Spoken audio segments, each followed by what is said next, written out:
O livro de Isaías, capítulo 8, do versículo 16 ao 22, que diz assim: resguarda o testemunho, sela a lei no coração dos meus discípulos. Esperarei no Senhor, que esconde o seu rosto da casa de Jacó, e a ele aguardarei.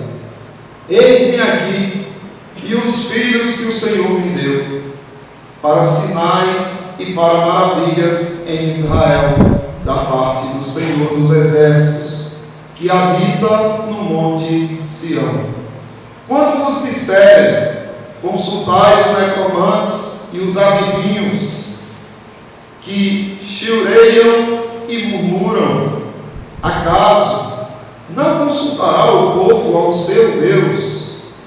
A favor dos vivos se consultarão os mortos?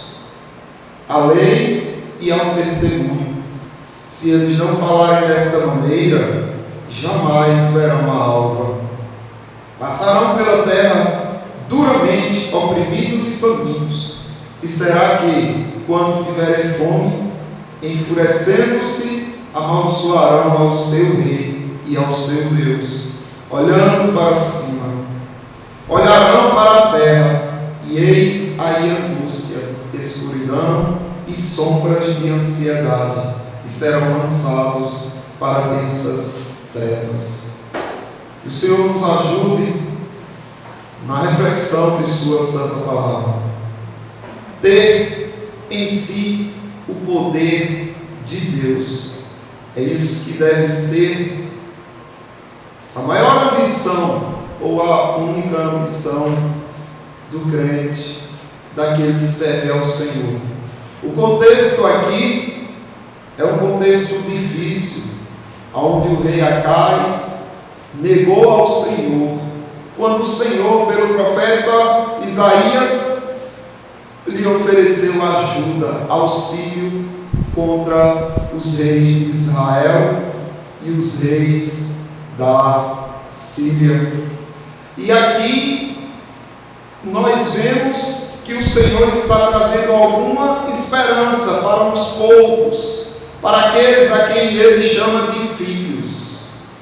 No entanto, se você observar os capítulos anteriores, estão falando de muita destruição, que a terra seria varrida, inundada pela perseguição que viria contra o rei Acais, porque ele rejeitou a palavra do Senhor. Mas a história se repete. Parece que o povo não aprende. Sempre acontece a mesma coisa. O povo rejeita a palavra de Deus para tomar as suas próprias providências. O Senhor levanta seus atalaias, levanta seus profetas para avisarem do mal que se avizinha. Mas esses profetas, esses atalaias, eles são ignorados, são deixados como quem não tem nenhum crédito. E por quê? Porque a sensação de que está tudo bem faz com que eles não atentem para o risco que estão correndo. Foi assim nesta ocasião do rei Acais. O rei Acais achou que o rei da Síria poderia livrá-lo das mãos dos seus inimigos e escolheu o poder de um rei humano ao poder do rei todo-poderoso. Assim Jeremias diz que a história vem se repetindo, Deus anunciando e muitos ignorando.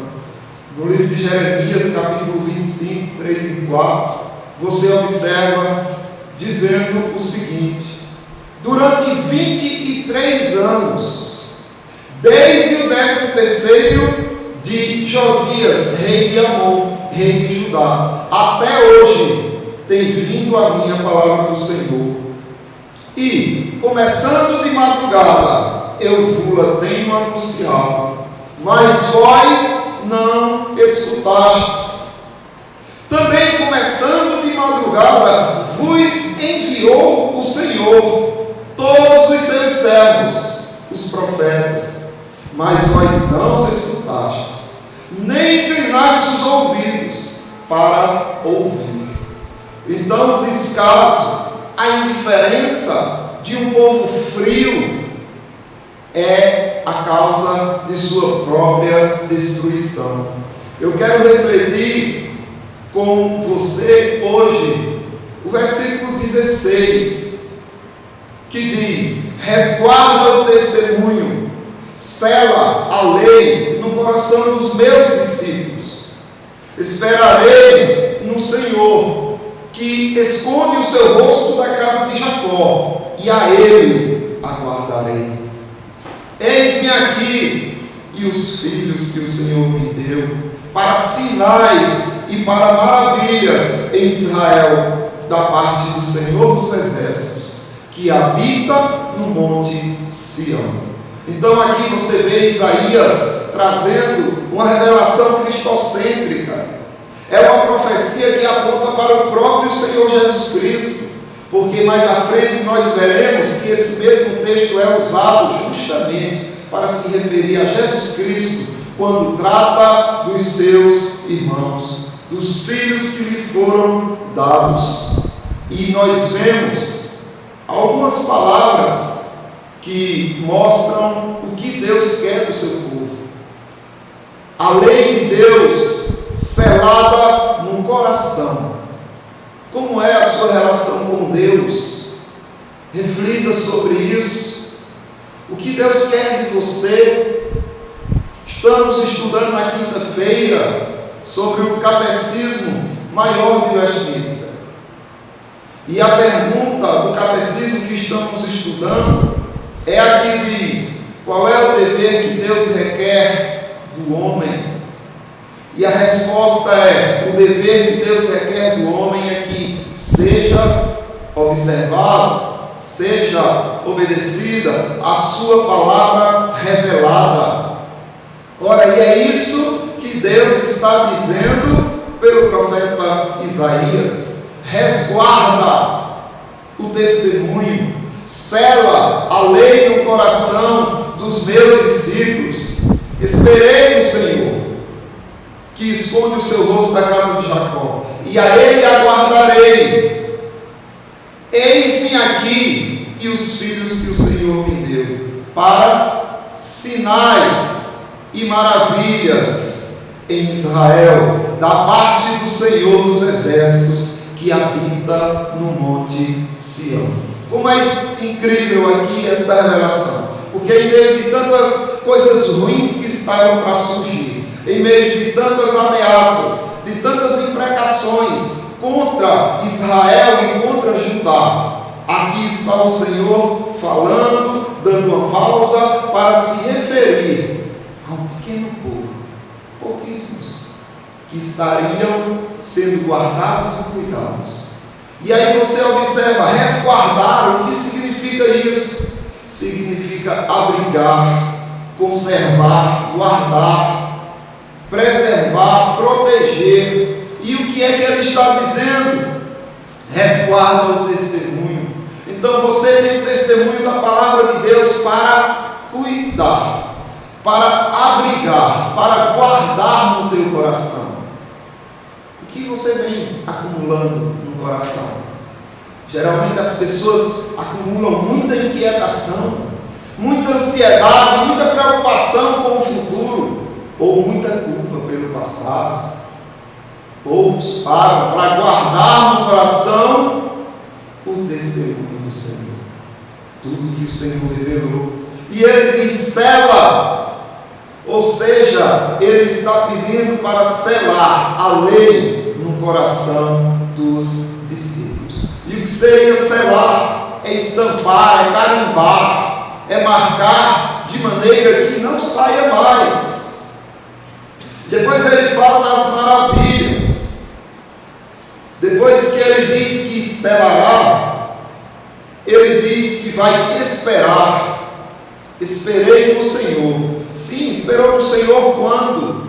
Quando tudo estava dando errado, quando tudo estava contra a casa de Jacó. Esperei no Senhor, que escondeu o seu rosto da casa de Jacó. Estou esperando. está ruim, não tem problema, eu sei que Ele está a caminho, eu sei que Ele está vindo, então eu vou esperar, e a Ele aguardarei. Aguardar é justamente isso que o povo precisa, ter paciência, aguardar, obedecer, acatar, respeitar. Deus fez alguma promessa? Aguarde. Deus tem dito que não te deixará sozinho e você se sente sozinho, aguarde. E aí ele fala que esse povo será um sinal vivo. Então é um indício, uma indicação. O povo seria a manifestação de Deus aqui na terra. O seu povo seria a manifestação do Senhor aqui na terra. Eis-me aqui e os filhos que o Senhor me deu para sinais. Já pensou nisso? Você sendo um sinal de Deus aqui na terra, para maravilhas em Israel, ou seja, você é um sinal para maravilha, para coisas extraordinárias aqui na terra. Você sabe por que Deus não destrói totalmente a terra, como fez com Sodoma e Gomorra? Porque vocês estão aqui, porque o povo dele está aqui como sinal de maravilha. Você é o milagre do mundo não acabar. Porque quando Deus tirar o seu povo, Ele destruirá tudo. Sinais e maravilhas em Israel da parte do Senhor dos Exércitos. Então o povo precisa compreender qual é a sua importância neste mundo. O porquê eu estou aqui nesta vida, o que é que eu estou fazendo aqui. Por que Deus ainda não te levou? Porque Ele tem sinais a mostrar ao mundo, e você é este sinal.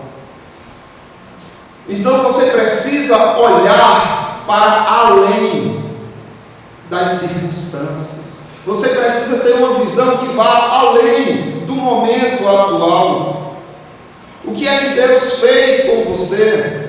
E o quanto você está correspondendo a essa mudança que Deus fez na sua vida. O profeta Ezequiel diz isso a respeito da impressão da lei de Deus no coração do povo. Ezequiel capítulo 36, do 26 por diante, ele diz: dar-vos-ei coração novo, e porei dentro de vós um espírito novo. Tirarei de vós o coração de pedra e darei coração de carne. Porei dentro de vós o meu espírito, e fareis que andeis nos meus estatutos, guardeis os meus juízos e os observeis. É isso que Deus fez com sua vida. Então você é um sinal vivo aqui na terra, um sinal das maravilhas de Deus. Olhe para além do que está acontecendo. Olhe para o que Deus fez com você, e aí você caminhará em uma nova direção. Será um caminhar contrário a tudo e a todos. O Senhor Jesus Cristo fala disso quando Ele conta a parábola das ovelhas, que Ele é o bom pastor, e Ele diz: as minhas ovelhas ouvem a minha voz. Então as ovelhas, elas vão longe pela voz do Senhor. Foi isso que trouxe vocês aqui, sabia? O desejo de ouvir a voz de Jesus, do bom pastor. As minhas ovelhas ouvem a minha voz, eu as conheço e elas me seguem. Então são essas duas marcas que estão impressas na ovelha de Cristo. Uma marca na orelha para ouvir e uma marca nos pés para seguir. E aí Ele promete que você tem a vida eterna. Eu lhes dou a vida eterna, jamais perecerão, e ninguém as arrebatará de minha mão. Perceba que a garantia de tua salvação não está na tua força, mas no poder dele te segurar. Aquilo que o meu Pai me deu é maior do que tudo, e da mão do Pai ninguém pode arrebatar. Eu e o Pai somos um. Então você observa o trabalhar de Deus nesse objetivo de mudar a tua vida, de fazer com que você ame, entenda e siga os seus santos caminhos, de fazer com que você guarde os mandamentos dele, porque um dos mandamentos dele é amar a Deus acima de todas as coisas. Um dos mandamentos do Senhor é amar ao Senhor. O primeiro mandamento do Senhor é: não terás outros deuses diante de mim. Então você vai seguir só Ele. E o que o Senhor está dizendo aqui é justamente isso. Se você tem a Ele como Deus, é os mandamentos dele que você segue. O apóstolo João, na sua primeira epístola, no capítulo 2, ele diz: aquele que diz, eu conheço, e não guarda os seus mandamentos, é mentiroso, e nele não está a verdade. Aquele, entretanto, que guarda a sua palavra, nele verdadeiramente tem sido aperfeiçoado o amor de Deus. Nisto sabemos que estamos nele. Aquele que diz que permanece nele, esse deve andar também como ele andou. Então percebe o que Isaías está dizendo? Isaías está dizendo que aquele que pertence ao Senhor, aquele que foi adotado pelo Senhor, ele recebe uma impressão no coração, ele recebe a lei de Deus no coração e ele quer seguir pela lei de Deus. Observe, o Jesus Cristo, na sua oração sacerdotal, no Evangelho segundo João, capítulo 17, ele diz: já não estou no mundo, mas eles continuam no mundo, ao passo que eu vou para junto de ti, Pai Santo. Guarda-os em teu nome. Sabe o que Jesus Cristo está fazendo aqui? Ele está fazendo com você o que ele pediu que você fizesse com a lei dele. Guarda o testemunho. Então Jesus Cristo está dizendo: Pai, guarda-o no teu nome. Guarda meus pequeninos, guarda os teus irmãos, guarda o teu povo. E o que ele está pedindo a você é: guarde o testemunho. Então, o que ele te pede, ele fez já com você. E agora nós entramos para uma outra parte, onde o Senhor diz assim no versículo 18: eis-me aqui e os filhos que o Senhor me deu, para sinais e para maravilhas em Israel, da parte do Senhor dos exércitos, que habita no monte Sião. Então aqui é Jesus Cristo. Aqui é o próprio Cristo que diz assim: eis-me aqui e os filhos que o Senhor me deu. Ou seja, os irmãos que eu tenho estão aqui comigo. Isso significa que o Senhor tem filhos, e você é um deles. Então não importa o quantos ignorem a mensagem, quantos desprezem o ajuntamento solene dos louvores em adoração ao Senhor Jesus, não importa quantos façam isso, sempre haverá um remanescente, sempre haverá um que o Senhor preservará, e onde a sua lei estará nos seus corações, e onde eles serão irmãos juntamente com Cristo. Haverá sempre um povo que será chamado de irmão do unigênito do Pai, e que estará com ele na congregação. É isso que o escritor aos Hebreus diz no capítulo 2: pois tanto o que santifica como os que são santificados, todos vêm de um só. Por isso que ele não se envergonha de lhes chamar irmãos, Jesus Cristo não tem vergonha de dizer que você é irmão dele, dizendo: aos meus irmãos declararei o teu nome, cantar-te-ei louvores no meio da congregação. E outra vez, eu porei neles a minha confiança. E ainda: eis-me aqui estou eu e os filhos que Deus me deu. Aqui está citando Isaías: aqui estou eu e os filhos que Deus me deu, ou seja, Jesus Cristo.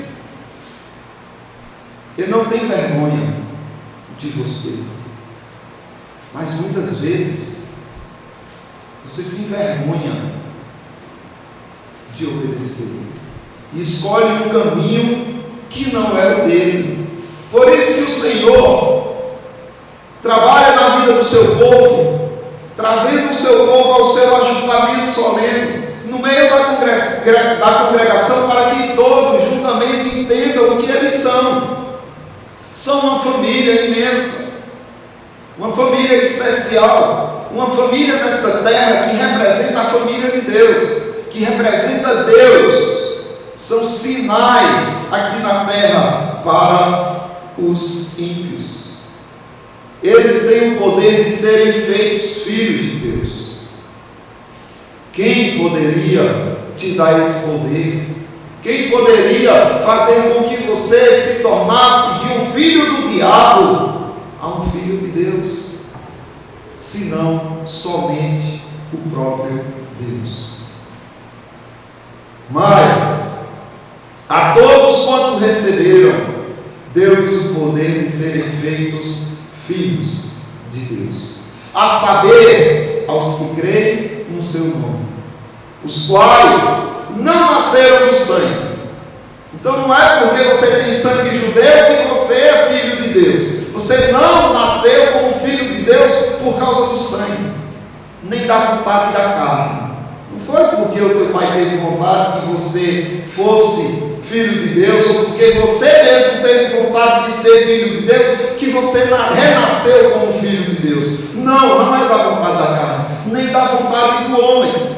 Não é do teu esforço, nem do teu desejo, mas de Deus.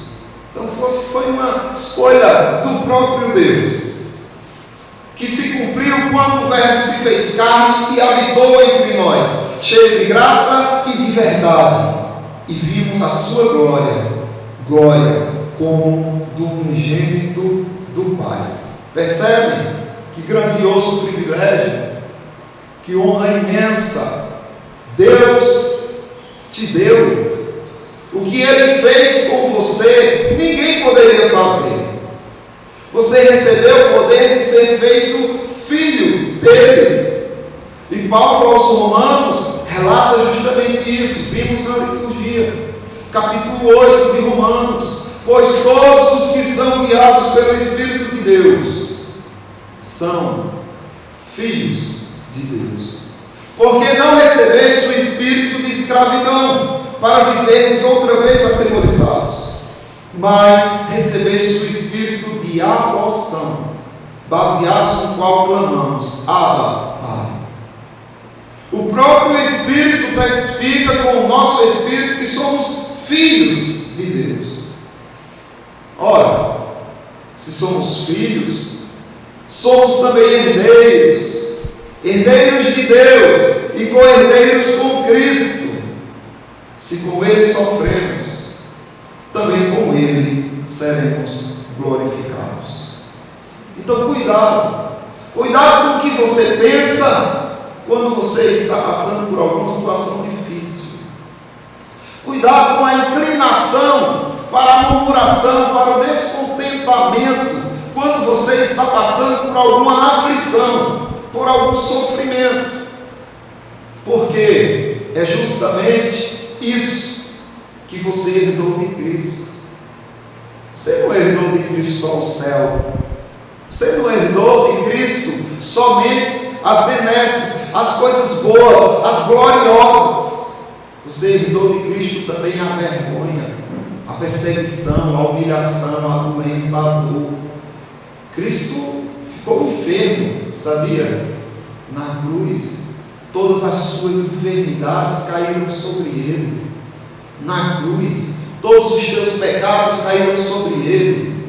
Na cruz, a ira do Pai foi descarregada sobre ele, para que você não a recebesse. Então, o que é que você está reclamando? Do que você reclama? Porque você é herdeiro de Cristo, e herdeiro do sofrimento para que se pareça com ele, e por fim também herdeiro da glória que a ele pertence. O que ele deseja para você, ele é. Lembra, olha, eis-me aqui, eu e os filhos que Deus me deu. Então ele está trazendo para você uma comunhão, uma união.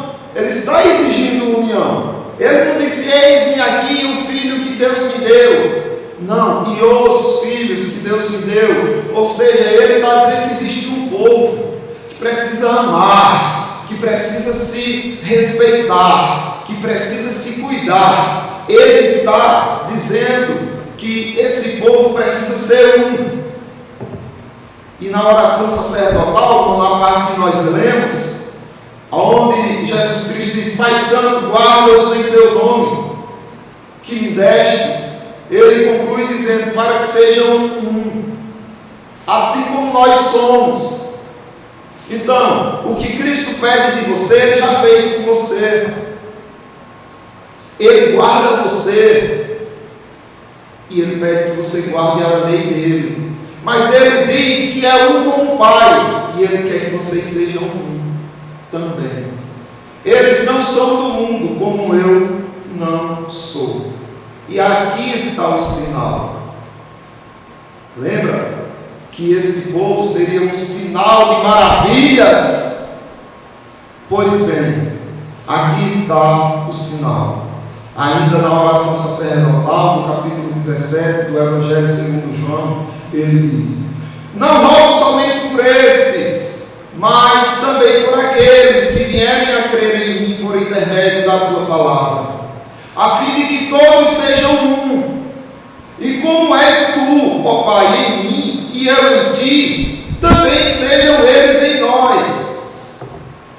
Percebem que essa comunhão preciosa, maravilhosa, que está sendo tão menosprezada, que está sendo tão ridicularizada, percebe que o que Cristo está dizendo aqui na sua oração é que o desejo dele é que todos sejam um, como Jesus é com o Pai, e que eles estejam como um em Jesus e no Pai, para que o mundo creia que me enviaste.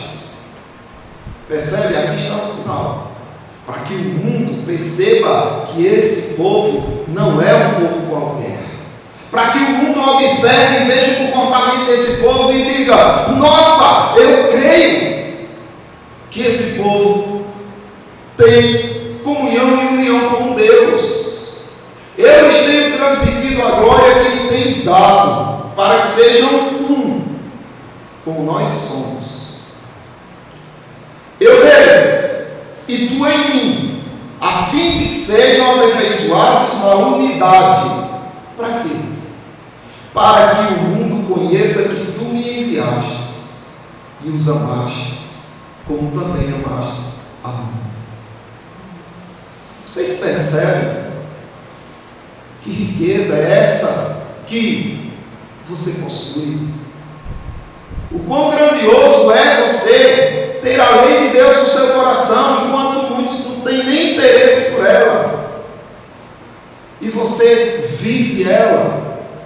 Você caminha aqui como Cristo caminhou, porque Deus carimbou a lei no teu coração e fez com que você andasse nos seus estatutos.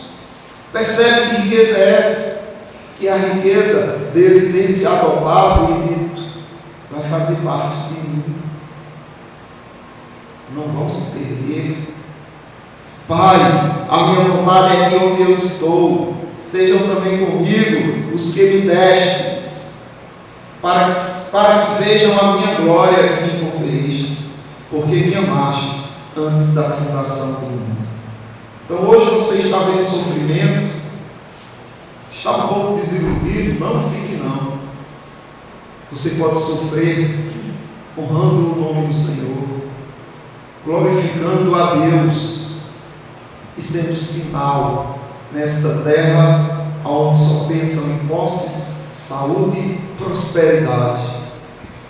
Ter em si o poder de Deus é ter a lei de Deus selada no coração, é ter irmãos no divino, é ter irmãos em Deus. Então Deus abençoe a congregação, para que a congregação possa dizer como o salmista: guarda no coração as tuas palavras, para não pecar contra ti.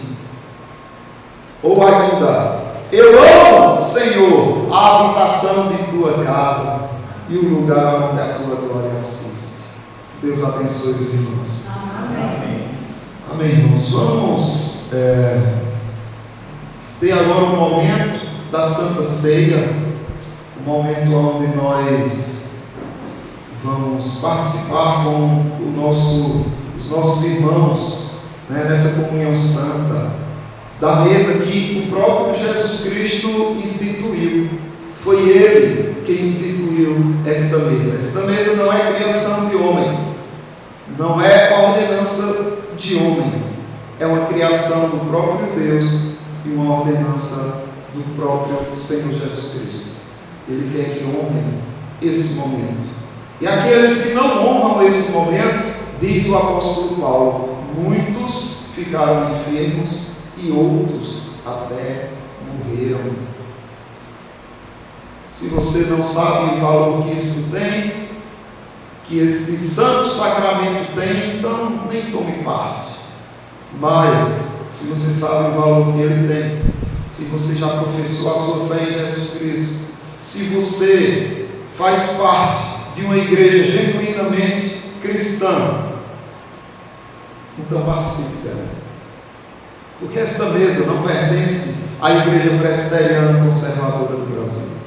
Esta mesa pertence a esse povo maravilhoso, espalhado pela terra, que Deus juntou e fez um só povo.